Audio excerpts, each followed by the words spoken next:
मैं सरकारी नौकरी वाला हूँ। थू है तेरी नौकरी पे। मैं सूचित करती हूँ सभी मेरी प्यारी बहनों को कि मेरी कहानियों की एंडिंग हैप्पी एंडिंग नहीं है। ये सिर्फ एक भ्रम है कि सब कुछ ठीक हो जाता है। मैं नहीं मानती। मेरा ये चैनल, मेरी ये कहानियां इन आम औरतों के ऊपर पूरी तरीके से डेडिकेटेड है। हम इनको बहुत ऑर्डिनरी देखते हैं, इनकी तरफ ध्यान भी नहीं देते। हमारे लिए एक फिल्मों में उतरने वाली एक हीरोइन की कहानी, वो क्या खा रही है, क्या पहन रही है, हम बहुत दिलचस्पी दिखाते हैं। मुझे कोई दिलचस्पी नहीं है। ये जो औरतें हैं ना, ये हर घर में पाई जाती हैं, पर इनकी कहानियां किसी तक नहीं पहुंचती। शादी हमारे समाज का एक बहुत बड़ा फेस्टिवल कह लीजिए या एक बहुत बड़ा हिस्सा कह लीजिए। बचपन से ही, पैदा होते ही माँ बाप की सबसे बड़ी चिंता हो जाती है कि हमें अपने बच्चों की शादी करनी है। पर पता है उससे भी बड़ी चिंता क्या होती है, उससे भी बड़ी बड़ी उम्मीद क्या होती है कि काश हमारी लड़कियों को कोई सरकारी नौकरी वाला मिल जाए। सरकारी नौकरी वाले लड़कों की जो कैटेगरी होती है ना, मेरे हिसाब से सबसे ज्यादा बुरी कैटेगरी होती है। मैंने ऐसा क्यों कहा, आपको आगे आने वाली कहानी में पता चल जाएगा। एक तो सरकारी नौकरी जो आपको 10वीं 12वीं पास में मिल जाती है, और उसके बाद पूरा परिवार आपकी पीठ थपथपा रहा होता है और आप घर के लाल और चिराग बन जाते हैं। ये घमंड आपको नेक्स्ट लेवल पे ले जाता है, आदमियों को नेक्स्ट लेवल पे ले जाता है। और उसके बाद एक आदमी का रेट और उसका किस तरीके से उसका घमंड बढ़ जाता है, और वो एक लड़की पे बहुत भारी पड़ता है, ये मैं आपको इस कहानी में बताऊंगी। शक्ल सूरत कितनी भी भूंडी क्यों ना हो, हरकतों में बिल्कुल ही काइयां क्यों ना हो, लेकिन मैं सरकारी नौकरी वाला हूँ। कई क्षेत्रों में तो ये बहुत ही पक्का होता है कि माँ बाप को बचपन से ही पता है कि अगर हमें अपनी बेटी के लिए सरकारी नौकरी वाला चाहिए तो हमें दहेज दुगना करना पड़ेगा, यानी कि डबल बचत और डबल अपनी इच्छाओं को मारना पड़ेगा। और वो वैसा करते भी हैं बिना जाने। उनके लिए इतना ही होता है उनके लिए इतना ही होता है कि एक बार सरकारी नौकरी वाले से शादी हो गई तो जिंदगी भर हमारी बेटी आराम से बैठ के खाएगी, और उसके आगे आने वाली जनरेशन भी बैठ के खाएगी। ये किसी को नहीं पता, फ्यूचर किसी को नहीं पता। पर चलिए जो भी है, कई सारे रिश्तों को ठुकराने के बाद आंटी के पापा ने आंटी के लिए एक सरकारी नौकरी वाला रिश्ता पक्का किया। लड़के की हाइट छोटी थी और आंटी को ये चीज पसंद नहीं आ रही थी, लेकिन चूंकि वो सरकारी नौकरी वाला है तो माँ बाप ने अपना इमोशनल ड्रामा शुरू करके आंटी को कैसे न कैसे हाँ कर। आंटी के चेहरे से सबको पता चल रहा था, यहाँ तक कि अंकल को भी पता चल रहा था कि लड़की उनसे कुछ ज्यादा खास खुश नहीं है, लेकिन सरकारी नौकरी का घमंड उसकी हाइट से भी ज्यादा ऊंचा था, इसलिए उसका पूरा परिवार एक अलग ही घमंड में घूम रहा था। आंटी बहुत सुंदर थी और कद काठी में भी बहुत अच्छी थी, उन्हें कहीं से भी वो लड़का पसंद नहीं आ रहा था, लेकिन फिर भी माँ बाप के दबाव में, सरकारी नौकरी के दबाव में उन्होंने शादी कर ली। पता है दोस्तों, ऐसा नहीं है कि हम किसी का चेहरा नहीं पढ़ पाते या हमें किसी की आंखें समझ में नहीं आती। उस वक्त चाहते तो अंकल ने आंटी का चेहरा पढ़ लिया था, वो खुद ही मना कर देते कि पूरी जिंदगी का सवाल है, लेकिन मैं एक सरकारी नौकरी वाला हूं, मुझे ये मना कैसे कर सकती है। इस घमंड में उन्होंने जानबूझ करके हाँ बोली। शादी की तैयारियों में सब व्यस्त हो गए। चूंकि ये सरकारी नौकरी वाली शादी थी, इसलिए 6 महीने के अंदर ही सगाई और शादी दोनों निपटा दी गई। बेटी को सरकारी नौकरी वाला मिल गया, इसलिए आंटी के पापा ने भी दहेज में और शादी में कोई कमी नहीं छोड़ी। एक सरकारी नौकरी के सामने और एक एवरेज लुकिंग लड़के के सामने आंटी की इच्छाओं को बिल्कुल साइड रख दिया गया था। पर आंटी कहीं ना कहीं अपने आप में एक बहुत ही स्ट्रांग ओपिनियन वाली औरत थी। अब आती है माँ की बारी। मुझे नहीं पता हम में से कितने ही किस्मत वाले होते होंगे जिनको सच में एक अच्छी माँ मिलती है। पर चलो कोई बात नहीं, चाहे पति के प्रेशर में आकर के या समाज के दबाव में आकर के, आंटी की माँ ने आंटी को बहुत अच्छी तरीके से समझाया और एक ही बात बोली, बेटा माना कि लड़का देखने में सुंदर नहीं है लेकिन सरकारी नौकरी है, और क्या पता शादी के बाद उसका स्वभाव अच्छा निकले। शादी के बाद, वाह। शादी हो गई और आंटी दूसरे शहर अपने ससुराल पहुंच गई और एक नई जिंदगी शुरू हुई। अरे रुकिए, कहाँ जा रहे हैं? शादी की चकाचौंध में एक बात तो मैं बताना ही भूल गई कि आंटी के पापा ये पूछना भूल गए कि आपके बेटे की कोई गलत आदतें तो नहीं है। ना उन्होंने समाज से पता किया। क्यों? क्योंकि सरकारी नौकरी के कारण सब दब गया और अंकल एक नंबर के पियक्कड़ निकले। अब आप सोचिए दोस्तों कि शादी की पहली रात है, आपको पहले ही अपना पति पसंद नहीं है और वो दारू पी करके आपके सामने अपनी पहली रात पे खड़ा है, जो अपने पैरों पे भी नहीं खड़ा हो पा रहा। बेटा पी करके कमरे में गया है, सास ससुर नंदे देवर सबको पता था, आधे रिश्तेदार जो घर पे थे उनको भी पता था कि उनका बेटा पीता है करके। और पहले ही दिन अपनी इज्जत तो बहू के सामने नहीं झुका सकते, तो सास ने सुबह उठते ही सबसे पहले अपनी बहू को ताना मारा और कहा, क्या कमी कर दी तेरे बाप ने ऐसी कि मेरे बेटा दुखी होकर के रात में पी के तेरे कमरे में गया है? बता क्या किया तेरे बाप ने ऐसा? हमारे हिंदू समाज में शादी के दूसरे दिन कई तरीके के रीति रिवाज होते हैं, जिसके चलते बहू को सुबह 4 बजे उठा दिया जाता है। ये शायद आप भी जानते हैं और हिंदुस्तान की सारी औरतें जानती हैं। पर चूंकि पूरी रात आदमी पी के पड़ा हुआ था, धुत था, वो सुबह के रिचुअल्स में उठ नहीं पाया, सुबह के किसी भी रीति रिवाज में उठ नहीं पाया, और वो 12 बजे महाराज उठ के बाहर आ रहे हैं और कोई रीति रिवाज उस दिन नहीं हुआ। उस वक्त शादियों का सीजन चल रहा था। पंडित जी ने भी अपने समय से ज्यादा अवधि दे करके 12 बजे तक इंतजार करा। बाद में वो वहां से चले गए। जाते जाते उन्होंने आंटी का चेहरा देखा और उनके सर पे हाथ रखा और कहा, बेटा खुश रहो और अपनी सूझबूझ और समझदारी से आगे का जीवन व्यतीत करना। अपने बेटे की हरकतें और समाज में परिवार में जो बच्चे कुछ रिश्तेदार घर में थे उनके सामने मजाक बनता हुआ देख सास ने उसी दिन अपने सारे रिश्तेदारों को रफा दफा कर दिया। एक शादी जो दोनों परिवारों की रजामंदी से हुई है, अरेंज मैरिज है। शादी के दूसरे दिन लड़की का स्वागत लड़की के ससुराल में बहुत अच्छी तरीके से किया जाता है। नहीं भी हो तो बच्चे कुछ रिश्तेदार मिलकर के दूसरे दिन मंगल संगीत गाते हैं और घर में नाच गाना और रौनक बनी रहती है। लेकिन वहां सन्नाटा था, ऐसा लग रहा था किसी की मैयत है। अब देखो, ऐसा तो है नहीं कि माँ को कुछ पता नहीं था। शादी के वक्त ये सारी बातें छुपाई गई थी कि सरकारी नौकरी वाला बेटा है, हम अपनी गर्दन नीचे कैसी करें। सब कुछ पता चल रहा था, लेकिन सास ने कुछ नहीं कहा। पता है क्यों नहीं कहा? क्योंकि सरकारी नौकरी वाला बेटा है भाई, पैसे तो वही घर पे लेकर के आता है और सास ससुर बैठ के खाएंगे। एक लड़की के चक्कर में अपने बेटे की जिंदगी थोड़ी बर्बाद करेंगे, बेटे को कुछ थोड़ी बोलेंगे। शाम हो गई और वो अभी तक अपने कमरे के अंदर ही था। शाम को बाहर निकल के आया। सास ससुर बहू नंदे और देवर डाइनिंग हॉल में बैठे हुए थे। एक सन्नाटे का माहौल था। पता ही नहीं चल रहा था कि आंटी की शादी को अभी 24 घंटे भी नहीं हुए हैं। इतने में अंकल ड्राइंग रूम में आए और उन्होंने बाहर आते ही चिल्लाना शुरू कर दिया। ये कहीं ना कहीं उनके दिमाग में तो था ही कि मेरी बीवी मुझे पसंद नहीं करती, पर घमंड, ईगो इंसान से क्या नहीं करवा देता।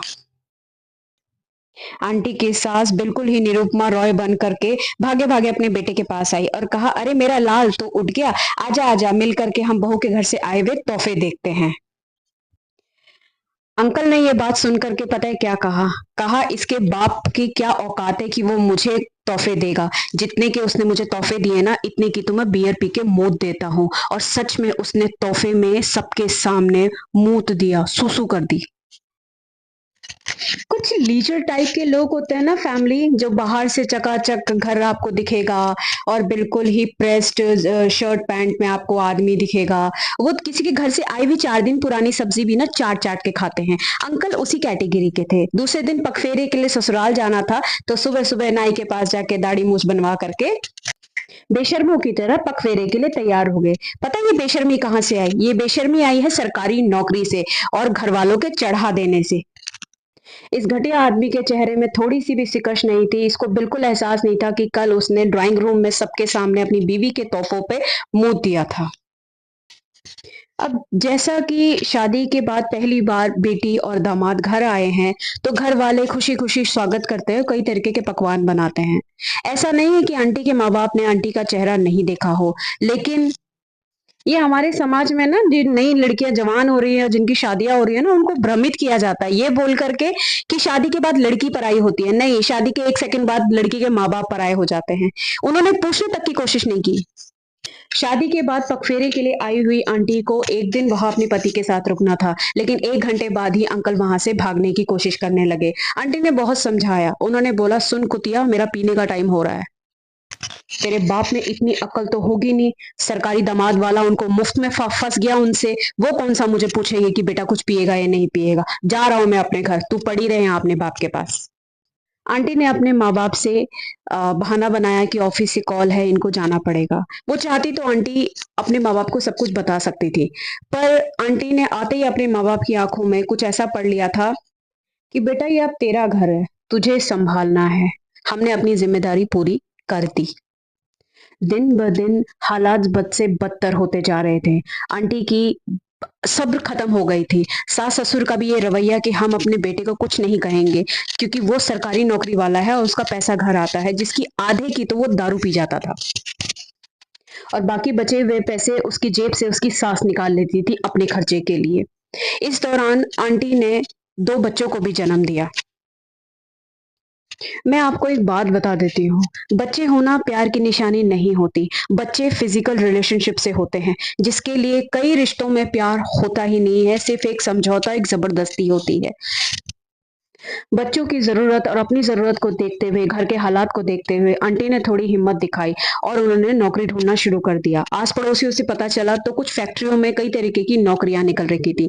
लेकिन सास-ससुर के खोखले खोखले अभिमान, खोखला उन लोगों का घमंड, जिसने बेटे के कान भर दिए। सरकारी नौकरी के भी बड़े फ़ायदे होते हैं। ऑफ़िस जाओ चाहे नहीं जाओ, तनख़्वाह आपके अकाउंट में भरपूर आ जाती है या एक-दूसरे के ऊपर काम सटका करके आप निकल कर के कितनी भी देर तक आप बाहर रह सकते हो। आंटी जहाँ-जहाँ नौकरी करने जाती थी, अंकल उनका पीछा करते थे और फैक्ट्री के बाहर खड़े होकर के ताकते थे कि किसी मर्द से तो नहीं मिलती। इसी बात को देखते हुए आंटी को कई नौकरियों से हाथ धोना पड़ा है। कई-कई तरीके की बदल-बदल के उन्होंने नौकरी करी। कभी फैक्ट्रियों में उन्होंने कपड़े काटे, कभी उन्होंने फैक्ट्रियों में धागे काटे, कभी किसी फैक्ट्री में जाकर के उन्होंने कंप्यूटर का काम, छोटे-मोटे जो भी बर्तन बनाने के काम होते थे, वो सब काम किए। जहाँ भी वो काम करने जाती थी, उनको एक ही डर रहता था कि आज कहीं उनका पति फैक्ट्री के बाहर आकर के या अंदर आकर के किसी से लड़ना ना शुरू कर दे। पर वो करता था, वो पीछा करता था क्योंकि उसकी सरकारी नौकरी थी। वो जाए ना जाए, उसको सरकार कुछ नहीं कहती थी, उसको तनख्वाह मिल जाती थी।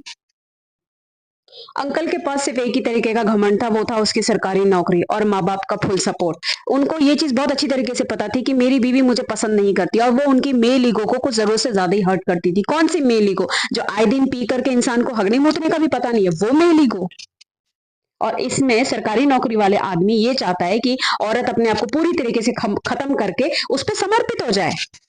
सब कुछ देखते हुए आंटी का धैर्य अब खत्म होने लगा था। ये होना चाहिए। सभी से मैं रिक्वेस्ट करती हूँ, बस करो सहना। अब ज़िंदगी का एक ऐसा पड़ाव था, उम्र का एक ऐसा पड़ाव था कि वहाँ आंटी को सही और गलत का सही से चुनाव करना था। आंटी ने कुछ फैसले लिए अपनी ज़िंदगी में, जिसमें सबसे बड़ा फैसला था कि उन्होंने अपने माता-पिता की तरफ पीठ कर ली थी। जी हाँ, उन्होंने अपने माता-पिता की तरफ पीठ कर ली। सबसे पहला कदम उन्होंने यही यही करा और सैल्यूट है उनके इस फैसले को। शरीर थकता जा रहा था, बीमारियां बढ़ती जा रही थी, 2 बच्चों की ज़िम्मेदारी, अकड़ू सास-ससुर और बेवड़ा पति जो दिन-रात जीने नहीं देता। ये देखने के बावजूद सास-ससुर चुप थे। आंटी को अब फैसला लेना था। आंटी अपने बच्चों के साथ एक दिन उस आदमी के ऑफिस पहुंच गई। काश ये कदम आंटी बहुत पहले उठा लेती। डरना मत मेरी बहनों, डरना मत कभी भी। आप नहीं जानते फ्यूचर में आपके लिए क्या रखा हुआ है। आंटी ऑफिस पहुंच गई और उन्होंने अंकल की कंप्लेंट कर दी। डर के वो आदमी बिल्कुल अपनी अपनी असलियत में आ गया था। डरपोक साला, डरपोक कहीं का। उन्होंने शिकायत कर अक्सर हम जिन आदमियों से डर कर रहते हैं, अक्सर जो आदमी हमें डरा के रखते हैं, वो सही मायनों में बहुत डरपोक होते हैं। सिर्फ हम कदम नहीं उठाते। आंटी के इस एक फैसले ने पूरे ऑफिस को हिला के रख दिया क्योंकि उनका पूरा ऑफिस भी उस आदमी से बहुत ज़्यादा परेशान था और वो एक कंप्लेंट की इंतज़ार कर रहे थे।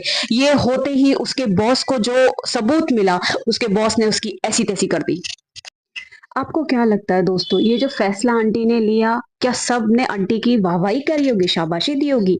पूरा घर कोने-कोने से रिश्तेदार निकल-निकल के आ गए और आंटी के खिलाफ खड़े हो गए। आंटी अपने बच्चों के साथ उस वक़्त अकेले खड़ी थी, पर वो अपने फैसले पे अटल थी। यहाँ तक कि उनके माँ-बाप तक उनके खिलाफ थे, जिन्होंने 15 साल से बेटी की सुध नहीं ली थी, वो तक आकर के अपनी बेटी के खिलाफ खड़े हो गए और उसको समझाने लगे कि गलती हो जाती है। अगर परेशानी हमारे सामने होती है ना, तो कहीं न कहीं उसका हल भी हमारे आस-पास होता है। इन 15 सालों में आंटी को एक ही चीज़ समझ में आई कि बड़ा ही आसान था इन सब चीज़ों को सँभालना। आदमी तो बहुत डरपोक था, सिर्फ़ मैं ही समाज के डर से डर रही थी कि लोग क्या कहेंगे। आंटी ने उस डर का फ़ायदा उठाया। ये जो स्क्रीन में आप जो औरतें देख रहे हैं ना, कितनी ऑर्डिनरी है।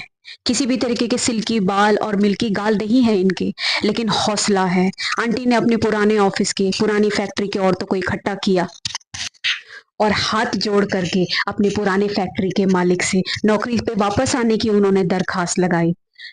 पता है जिस वक़्त कोई साथ नहीं दे पा रहा था, सब लोग अलग खड़े हो गए थे, तो यही औरतें जो फैक्ट्रियों में काम करती थी, जिनके दुख-सुख एक थे, यही औरतें खड़ी हो गई और कहा कि तू सर उठा करके फैक्ट्री में नौकरी कर और अगर अब इस कुत्ते ने कुछ कहा, तो हम इसको देख लेंगे।